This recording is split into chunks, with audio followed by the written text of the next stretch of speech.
Bonjour et joyeux Noël à tous. J'espère que vous passez de très bons moments en ce 25 décembre. Au programme du jour, une chanson de circonstance sortie en 1994, All I Want for Christmas Is You, de Mariah Carey. Un titre qui chaque année à Noël renaît de ses cendres et permet à la chanteuse d'empocher un joli pactole. Mais le phénomène ne date que de quelques années. La silhouette longiligne, les cheveux bruns et bouclés, la fraîcheur et l'innocence.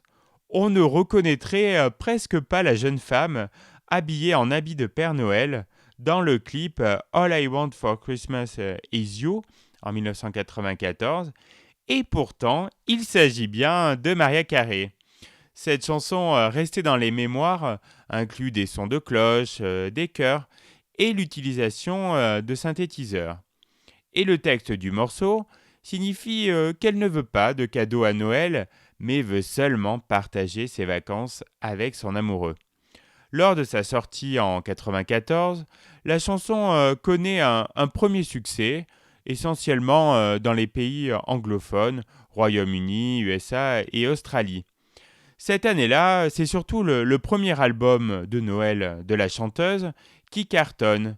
Merry Christmas contient donc des classiques de Noël revisités par la chanteuse et des titres inédits concoctés par le tandem Mariah Carey-Walter Afanasieff, comme All I Want for Christmas Is You.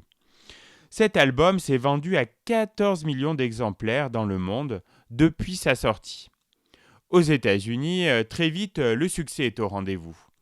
Quand la petite fiancée de l'Amérique s'attaque au répertoire de Noël, les Américains adorent. Le disque est également culte dans de nombreux autres pays, comme le Japon ou encore le Royaume-Uni, pays très friands des albums de Noël.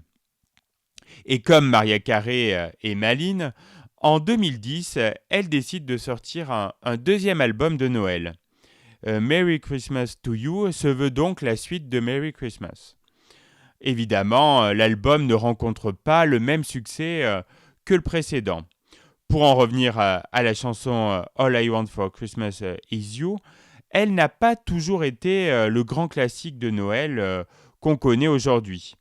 Beaucoup associent la renaissance du titre au succès du film Love Actually en 2003, qui comprend une reprise de la chanson interprétée par Olivia Olson, qui a popularisé la chanson, surtout auprès de la génération n'ayant pas connu Mariah Carey à ses débuts.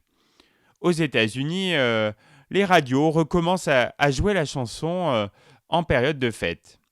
Et alors que Carey n'intégrait plus ce titre à son répertoire, ou alors juste dans les pays asiatiques où il avait cartonné, la chanteuse a commencé dès 2004 à jouer avec son image de Mère Noël un peu kitsch et à multiplier les clins d'œil au titre.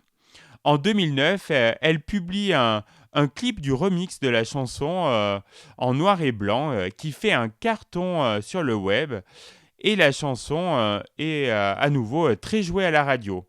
Les candidats des télécrochets reprennent la chanson et elle devient même la bande-son des publicités pour les chocolats Kinder. Mais c'est en 2011 que la chanson redevient véritablement un tube. Cette année-là, même si la chanteuse enregistre une quatrième version du titre en duo avec Justin Bieber, alors très en vue à ce moment-là, c'est la version originale qui connaît un énorme succès avec des records de téléchargement.